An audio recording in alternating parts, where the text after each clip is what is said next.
Hello guys, terima kasih sudah mampir di channel Willy Prince. Bagi Anda yang akan menonton video ini, silakan dapat mensubscribe, like, dan komen. Karena subscribe itu gratis, silakan tinggal menekan tombol subscribe ini untuk mendukung channel saya mencapai 1000 subscribe sehingga boleh berkembang untuk senantiasa menjadi berkat bagi dunia ini. Terima kasih. Badan segala sih, Pak.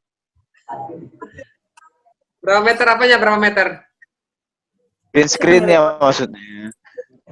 Oh, ini pakai pemandangan background pemandangan Oh, supaya kelihatan kayak di belakangnya STTKO kan, ada pohon-pohon. Yes. oh iya. Ya Mengenang Pak, jadi lebih dingin ya Pak. lebih dingin. Oh, ini saya dingin ini, Ah, alami. saya kedinginan juga Pak, lihat. Saya juga lihat ya kedinginan. Oh, gitu ya. Aduh. Aduh. Ya, kita lebih santai ya. Hari ini kita santai, gak usah tegang, jangan takut. Saya nggak kasih tugas, saya cuma ingin interaktif.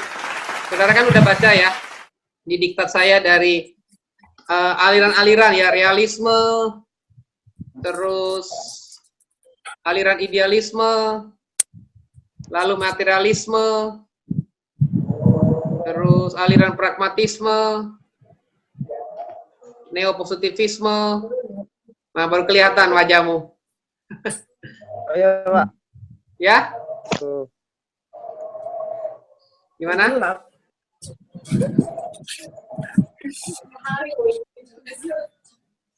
Ya, itu ada 10 aliran. Saudara bisa mungkin memberikan komentar atau pertanyaan atau ya sekilas pandangan Anda lah tentang aliran-aliran ini. Saudara ada diktat kan situ? Pakai diktat ya?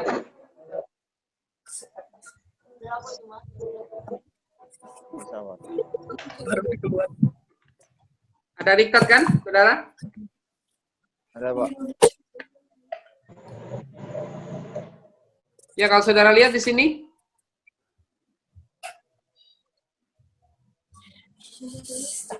Kemarin kan saudara sudah membaca dari diktat.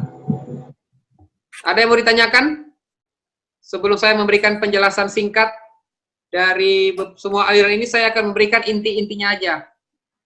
Jadi, apa yang saudara dapat dari aliran-aliran ini? Silakan memberikan pandangannya. Mungkin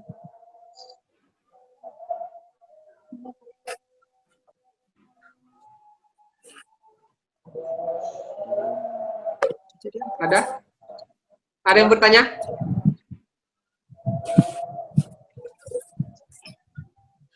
Kalau untuk sekolah-sekolah IB gitu, mereka pakai aliran apa ya Pak? Gimana?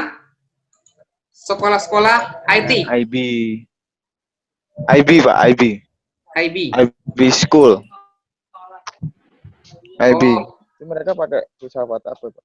IB School ini kan yang Pekat. khusus.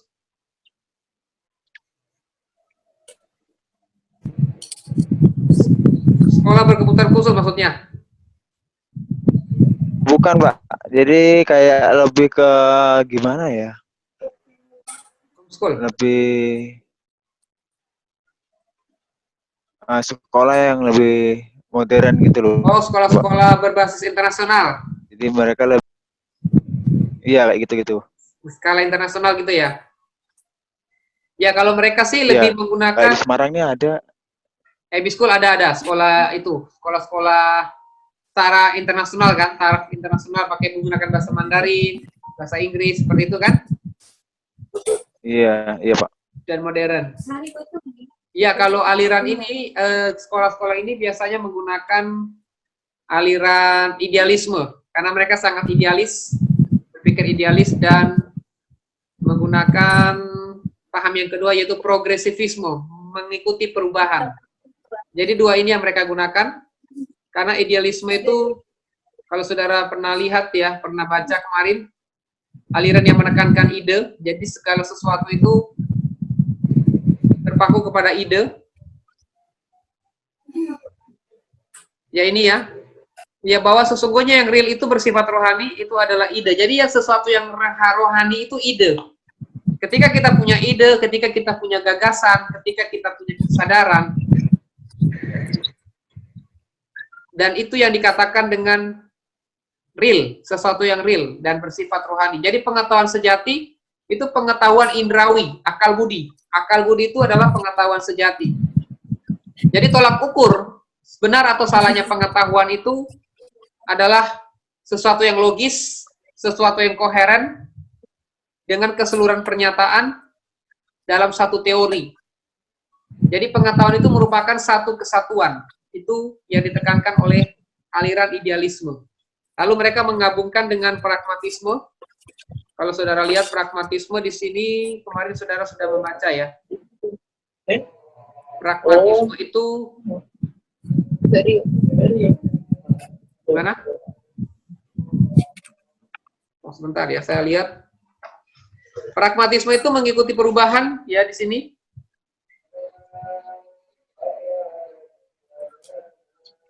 Mengikuti perubahan, mengikuti perkembangan zaman. Kalau saya baca di dalam buku ini ya, yang saya temukan dari aliran pragmatisme ini,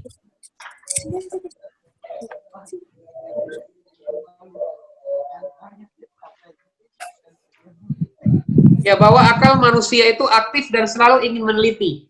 Jadi akal kita itu aktif dan selalu ingin meneliti dan tidak begitu saja menerima pandangan-pandangan dari luar. Pikiran rasio itu tidak terpisah dari dunia. Pragmatisme mengajarkan bahwa tujuan semua berpikir adalah kemajuan hidup.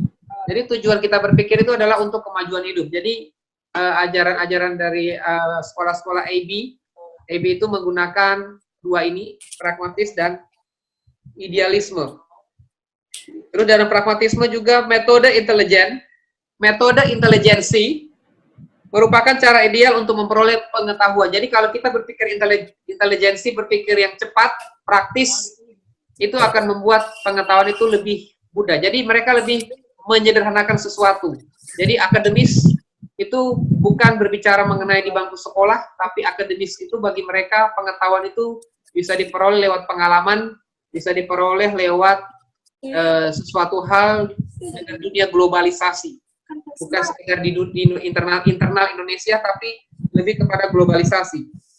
Dari pragmatisme mengemukakan pandangannya bahwa yang tentang nilai itu relatif. Kaidah moral dan etik tidak tetap. Jadi kaidah moral, etik itu bagi mereka itu nggak tetap. Bisa berubah-berubah. Tergantung kondisi dan waktu, tergantung budaya di mana kita berada. Makanya mereka menggunakan budaya barat, mereka memasukkan budaya-budaya luar untuk diadopsi ke Indonesia. Seperti itu. Dua aliran ini. Jelas? Jelas. Abed, jelas? Ada yang bertanya lagi? Tentang aliran? Ya, silakan. Pak, ini kan yang aliran idealisme ini implikasinya untuk pendidikan itu kan kayak pendidikannya Yahudi itu ya Pak, yang mereka kayak murid lebih ke murid yang dituntut untuk menemukan sesuatu, kayak menciptakan sesuatu gitu Pak. Nah menurut Bapak itu efektif kalau itu diterapkan di negara kita? Apa, aliran idealisme ya? Implikasinya pada pendidikan gitu, di dunia pendidikan gitu Pak.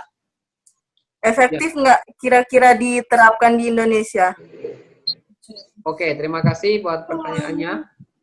Baik, saya akan jawab ya. Aliran idealisme, kalau kita melihat aliran, kita perlu tahu dulu apa itu idealisme sebelum saya akan menjawab. Jadi kalau saudara tahu aliran idealisme, kemarin dulu beberapa waktu lalu saya sudah sampaikan. Ya, idealisme ini, sebenarnya idealisme ini adalah suatu aliran. Realitas terakhir adalah roh, bukan materi. Memang dia itu berpikir ideal, tetapi realitas terakhir itu bukan materi, bukan fisik, tetapi yang dikenal dengan yang namanya roh. Itu menurut idealisme. Jadi hakikat manusia adalah jiwa, rohaninya yakni apa yang disebut mind. Mind ini wujud yang mampu menyadari dunianya. Nilai-nilai yang kita lihat, nilai itu bersifat absolut. Jadi bagi orang idealis, nilai itu bersifat absolut. Apa yang dikatakan baik, benar, salah, cantik, atau tidak cantik, secara fundamental tidak berubah. Jadi semua itu tidak berubah. Jadi sifatnya tetap tidak berubah. Dan di sini, dalam hal pendidikan, idealisme memberikan perkembangan di dalam teori pendidikan, khususnya filsafat pendidikan. Ya, kalau kita lihat, seorang guru harus membimbing atau mendiskusikan bukan sebagai prinsip eksternal kepada siswa, melainkan sebagai kemungkinan batin yang perlu dikembangkan. Jadi guru idealis itu lebih menekankan bagaimana meningkatkan watak yang terbaik. Jadi wataknya harus perlu ditingkatkan. Implikasinya, kalau kita melihat implikasi, tujuan dalam hal tujuan pendidikan formal dan informal bertujuan membentuk karakter. Jadi di dalam idealisme ini membentukkan karakter, pembentukan watak yang lebih baik, karena akhirnya roh ini sesuai dengan firman Tuhan, mind lebih berpikir tentang jiwa. Jadi pembentukan karakter, mengembangkan bakat, kemampuan dasar, serta kebaikan sosial. Dalam pendidikan siswa bebas mengembangkan kepribadian sesuai dengan bakat. Ini idealis. Mereka dalam hubungan dengan siswa itu lebih mengembangkan kepribadian, kemampuan dasar atau bakat. Peranan guru bekerja sama dengan alam dan proses pengembangan manusia. Dalam kurikulum, lebih kepada pengembangan kemampuan rasional dan pendidikan praktis. Dalam hal metode, lebih menggunakan metode yang dialektika. Jadi, menurut saya efektif. Ini sangat efektif digunakan di Indonesia, karena menekankan tentang pembentukan karakter, dan intinya diakhiri dengan yang namanya roh, pembentukan watak, dan berhubungan dengan lingkungan sosial juga. Jelas? Gini Pak, udah cukup ngerti sih Pak yang tentang Bapak jelaskan itu. Yang saya tanyakan tuh kan di diktat kan implikasi untuk pendidikan itu kan lebih ke kayak pendidikan cara belajar orang Yahudi gitu. Yahudi atau ya Yahudi yang kayak menuntut ke siswanya gitu Pak, kayak harus menciptakan lebih banyak siswa yang harus banyak mencari tahu, kayak menciptakan sesuatu gitu Pak. Jadi bukan guru aja yang terus kasih ilmu, tapi siswa juga punya apa? Punya cari sesuatu untuk dikembangkan gitu loh Pak. Nah maksudnya kayak kalau diterapkan di Indonesia itu efektif enggak? Kan kalau di orang Yahudi itu kan kayak mereka memang dari sananya gitu, ini mereka sudah terasah gitu loh Pak. Kalau di Indonesia kita kan ya Bapak sendiri tahu pendidikan di Indonesia kayak gimana, efektif nggak kira-kira itu diterapkan di negara kita? Oh, kalau menurut saya sih belum bisa efektif ya, kurang efektif. Itu lebih cocok diterapkan di negara maju, negara seperti di Jerman, di Amerika, Jerman, dan termasuk di Yahudi, itu sangat tepat. Tapi kalau untuk Indonesia menurut saya kurang efektif. Indonesia itu lebih pas itu pragmatisme. Lebih kepada pragmatisme dan realisme ya. Seringkali orang menggunakan realisme dan pragmatisme itu lebih pas untuk diterapkan di kondisi pendidikan kita di Indonesia. Karena kita seperti dipaksa, dipacu, sesungguhnya kita belum sampai ke sana, tapi kita sudah dipaksa untuk melakukan hal yang demikian. Ya kurang efektif menurut saya untuk Indonesia. Oke Pak. Terima kasih ya Pak. Oke, kasih. Ada lagi yang mau bertanya?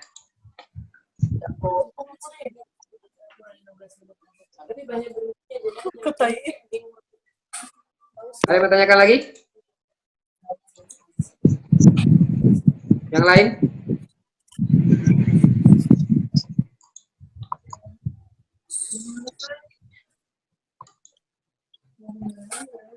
Halo? Ada lagi enggak yang bertanya?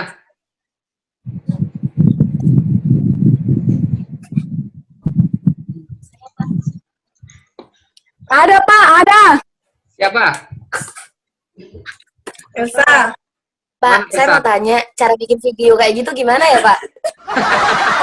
Bikin video apa ya?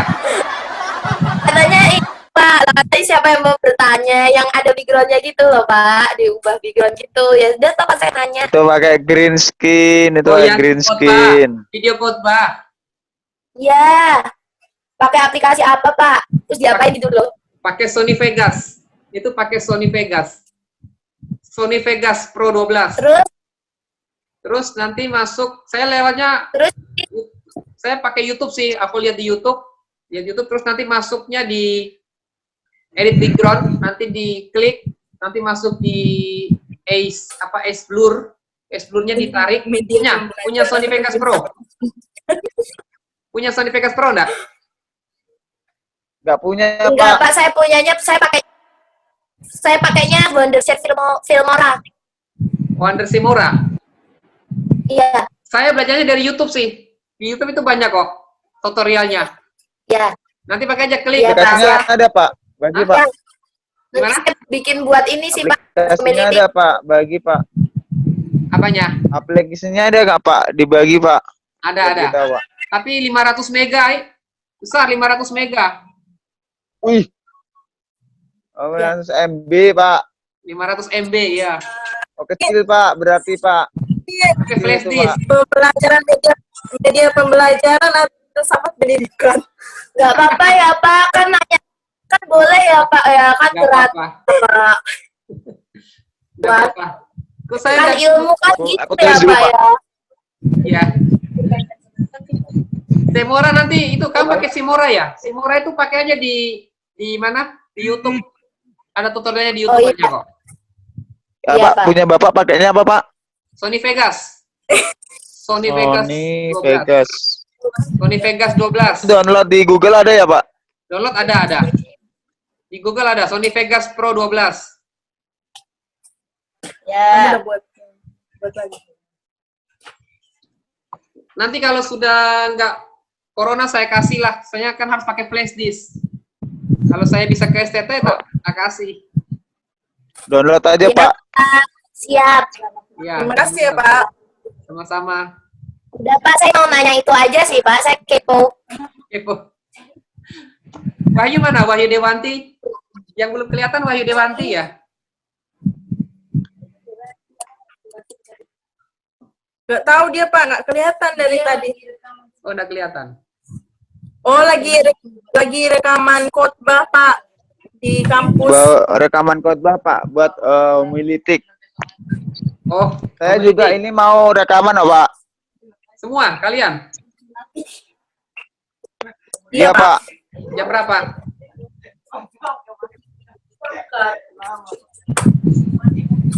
Gimana?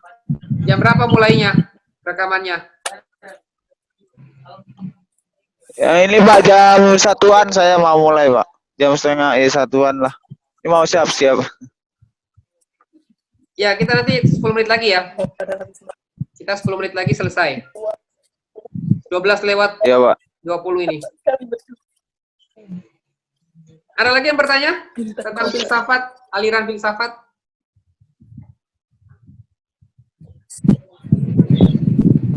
Pokoknya screen kayak gitu. Saudara udah baca di diktatnya? Baru sedikit, Pak. Yang aliran filsafat tentang konstruktisme.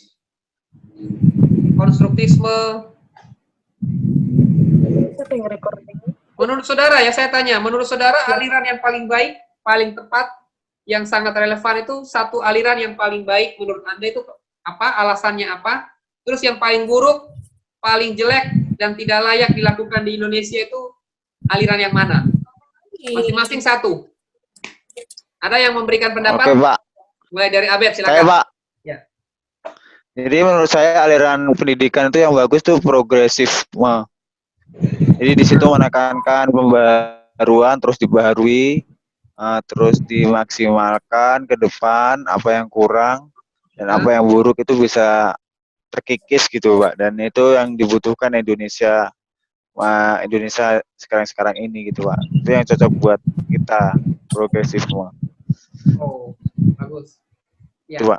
Terus yang paling buruk, yang paling nggak layak dan sangat tidak efektif. Yang paling yang saya nggak suka itu kalau saya nggak suka ya, nggak cocok itu Nggak cocok ya. itu tadi paham yang apa namanya pragmatisme itu yang dia Hmm. kayak idealisme gitu loh Pak, tapi dia lebih kepada mengekang diri untuk taat pada hal yang lalu gitu, jadul, nggak mau terbuka dengan hal-hal baru gitu yang menurut saya nggak cocok. Apa idealisme atau pragmatisme? Nggak kedengaran suaranya. Pragma atau idealis? Pragmatisme Pak, yang nggak mau terbuka dengan apa namanya hal-hal yang di depannya gitu, hal-hal yang apa yang baru gitu Pak. Oh, Pragmatisme apa idealis? Lupa. Aku tadi habis baca ya Pak. iya ya. Oke, ada yang lain?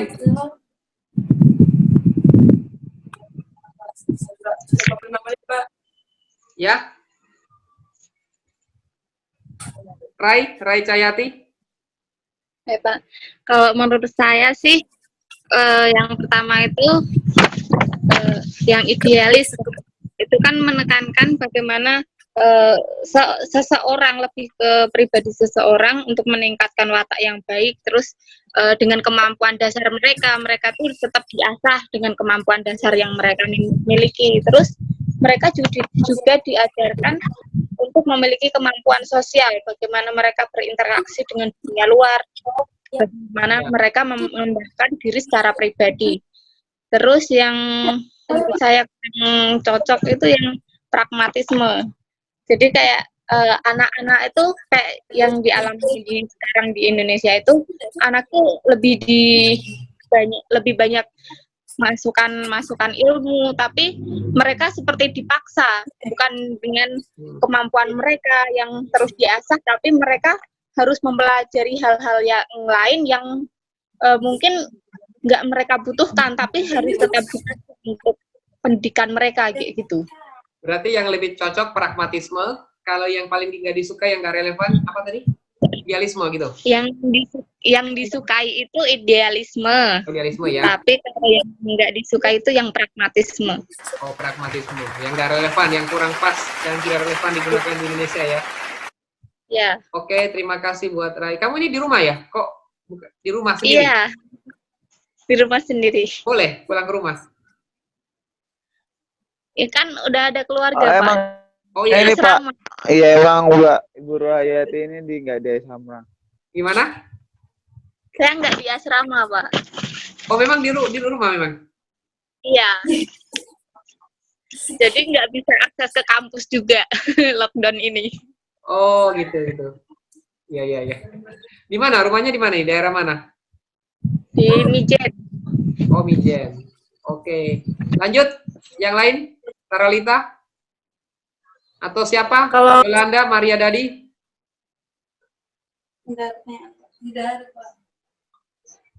Saralita, silakan memberikan pendapat yang paling efektif, mana yang nggak relevan, yang mana? Kalau menurut saya Pak, yang paling efektif itu rekonstruksionisme.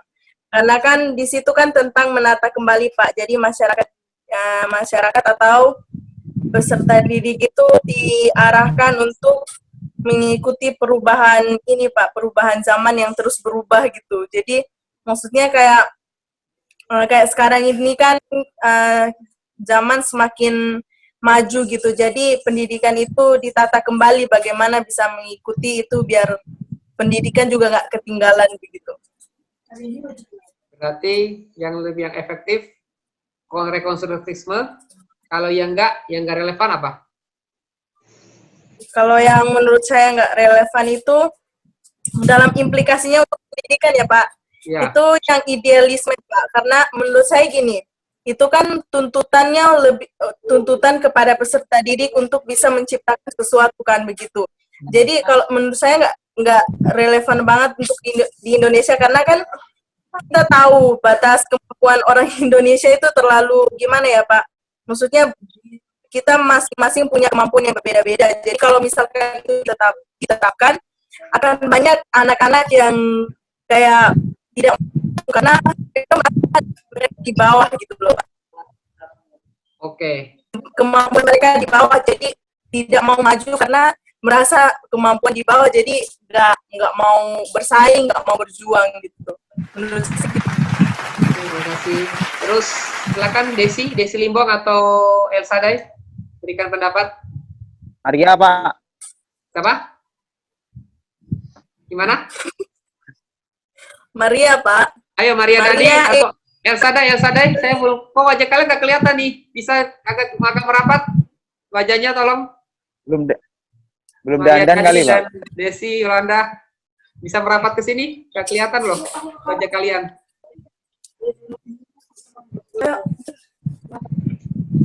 Menurut kalian yang paling Wajah kalian nggak kelihatan.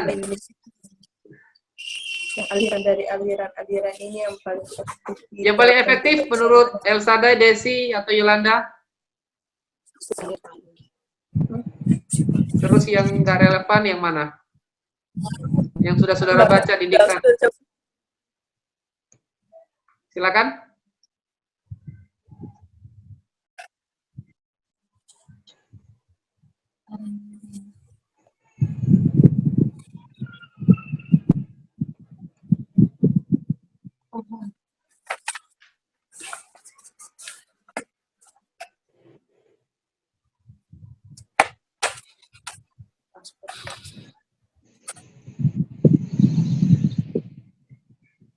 Elsa masih ada situ nggak Elsa Day? Lagi kemana, Pak? Lagi? Keluar? Iya, Pak.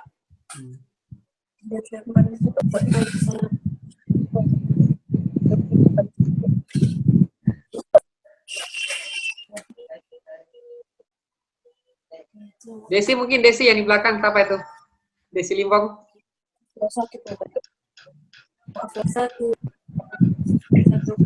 Yolanda, Pak. Ya. Gimana Bet? Yolanda, Pak. Itu Yolanda, Pak. Ayo Yolanda. Oh, Yang paling tidak. belakang siapa itu? Paling belakang sekali. Meli. Liana Natsir, Pak. Pemain badminton. Liana? Sama Eri, Pak. Siapa? Liana Natsir. Liana sama siapa? Shirley.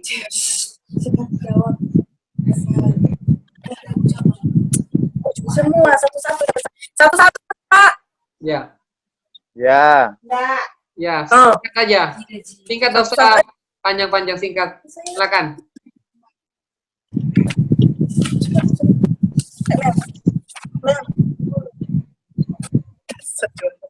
Meliana mungkin, Shirley.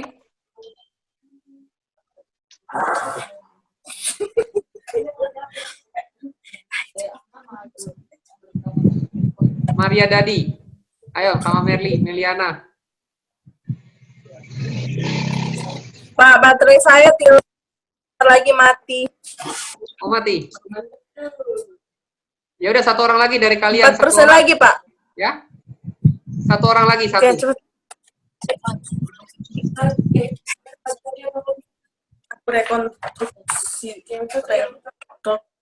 Rekonstruksi itulah. Silakan Maria Dadi atau Maria, Pak, Maria. ya, yuk silakan. Terakhir ini yuk. Ayo. Ayo Maria. Kalau saya Pak ini progresisme. Progresivisme ya. Yang paling kamu suka, yang paling tepat digunakan ya. Alasannya apa? Ya Pak. Alasannya? Ya kalau saya baca dari prinsip-prinsip, kalau saya baca dari prinsip-prinsipnya kayak dukung aja gitu. Jadi aku suka yang ini Pak, apa pendidikan guru bertugas sebagai pembimbing dan bukan penguasa, terus belajar dengan kerjasama lebih mengutamakan daripada interaksi belajar mengajar harus diatur secara demokratis. Pokoknya intinya ini Pak, aku udah suka ini peran guru berperan di sini Pak, bukan sebagai apa penguasa, tapi bagaimana bisa terjun ke dalam anak-anak itu sebagai benar-benar menempatkan diri sebagai pengajar. Oh, kalau yang paling kamu sukai, yang paling gak relevan digunakan di Indonesia apa? Materialisme. Apa? Materialisme. Materialisme. Kenapa? Alasannya apa? Tadi cuma satu, Pak. Loh, kan yang kalau yang tadi yang disukai, yang nggak disukai. Yang paling nggak relevan, kenapa? Alasannya apa? Tunggu, Pak.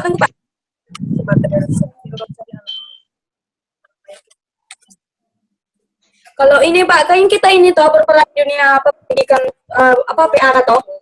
Ya. Pendidikan Kristen. Ya. Lah kalau dibaca dari sini lebih mengutamakan materi, tidak berpihak pada rohani. Itu, Pak. Karena dia tidak menekankan rohani, tapi lebih kepada yang materi ya. Tidak ada sama sekali tentang yang rohani. Itu ya. Ya, Pak. Oke, terima kasih. Tolong semua bergabung di itu yang di belakang, tolong agak merapat. Saya akan akhiri. Meliana sama Yolanda. Bapak mau Saya mau mengakhiri soalnya. gabung sini. Semua merapat ya. Meliana nggak kelihatan.